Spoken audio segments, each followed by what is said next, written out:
En lep pozdrav vsem skupaj, moje ime je Nataša Zaletel, sem ljubiteljska slikarka in se ukvarjam še s številnimi drugimi hobiji, ki so na nek način povezani z umetnostjo. Pravzaprav vam danes želim predstaviti risanje mandal na 3 načine. V teh koronskih časih, ko smo vsi nekako v stresu, vam bo mogoče to pomagalo prebroditi kakšno težavo, povrniti vedrino in pa vas bo mogoče spravilo v ravnovesje. Kaj pravzaprav je mandala? Beseda mandala pomeni v sanskrtu krog. To je enotnost, povezanost, večnost, popolnost. Mandala se začne in konča na sredini.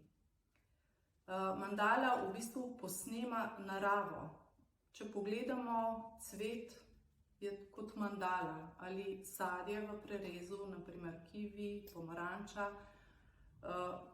tudi posnema neko mandalo. In lahko rečemo, da vse okrog nas je mandala. Švicarski psiholog Jung pravi, da gledanje v mandalo in poslušanje sproščujoče meditativne glasbe, da nam pomaga, da se spet navdamo z neko vedrino, življenje spet dobi nek življenjski smisel in nek psihični red se zopet izpostavi. Zato vam toplo priporočam, da rišete mandale ali jih morda samo barvate. Za otroke je posebno priporočljivo, sploh pri tistih, ki so zelo nemirni in se težko umirijo, da jim kupite kakšno pobarvanko in otroci naj to barvajo in bojo čisto pomirjeni. Mi odrasli pa lahko rišemo sami mandale, ker pri mandali ni nekih pravil, vse izhaja iz nas. In zelo zanimivo je na koncu, ko pogledaš svojo mandalo, ki si jo ustvaril. Najprej vam bom danes predstavila prvi način risanja mandal oziroma mandale. To je risanje na papir, lahko je na navaden papir ali pa na risalni list.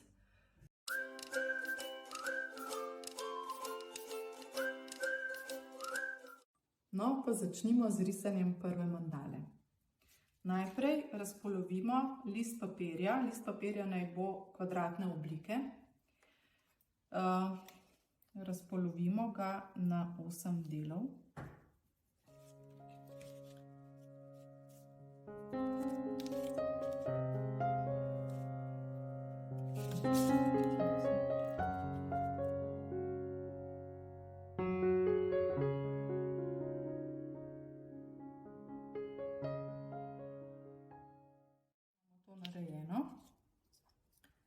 Delamo kroge.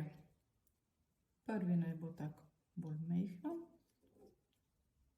manjši, malo mi še stila nagaja.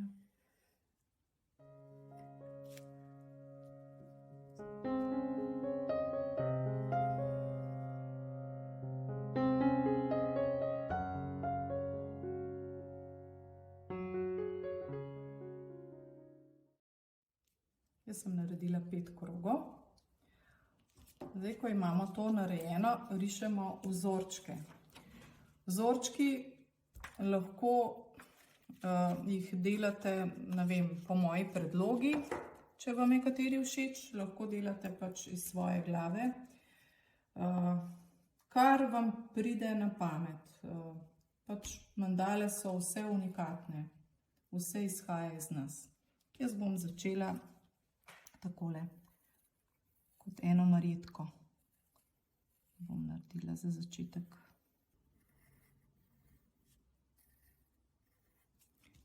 Te črte nam pomagajo, da enakomerno porazdelimo vzorčke.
Zdaj, ko imamo narisano mandalo, jo pobarvamo z barvicami, s flomastri, kombinacijo obojega ali pa samo z barvicami. To je po želji. Mogoče pa samo obrobimo z flomastrom.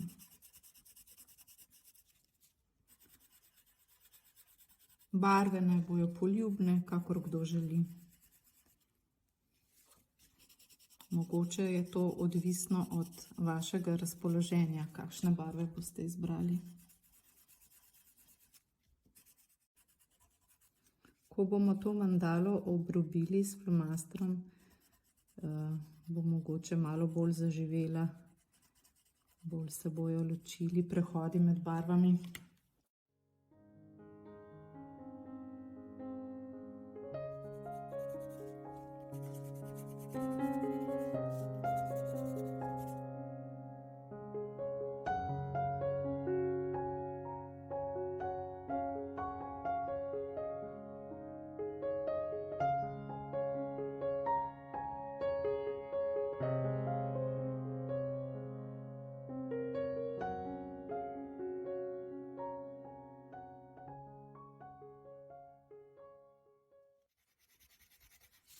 No, in zdaj gremo proti koncu. Zdaj, da se bo mandala lepše videla, da bojo te vzorčki prišli bolj do izraza, jih bomo obrobili z črnim flomastrom. Lahko pa tudi s kakšnim drugim, jaz sem se odločila pač za črnega.